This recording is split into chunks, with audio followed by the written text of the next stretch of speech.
So the next is about direct memory access.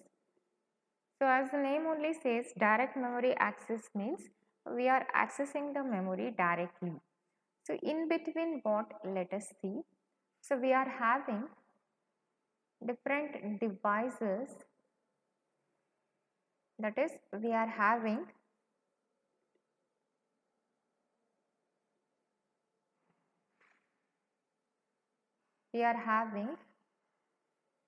IO device, memory and the processor in between. So this is a processor, this is the IO device and this is the memory.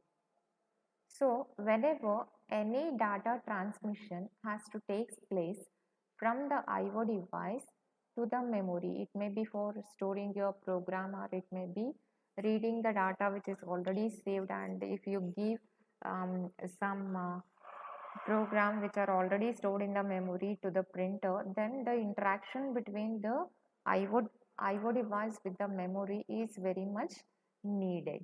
Okay, so but in traditional way of data transfer, what happens means, so whenever any IO device request, it is given to the processor and the processor will give it to the memory. Okay, so but the speed of the IO device is very much different from the speed of the memory, and in between the interaction between this IO device and the memory, the precious time of processor is getting wasted just to check whether the IO devices are ready or not. So in order to save this time, we are having a technique called as direct memory access.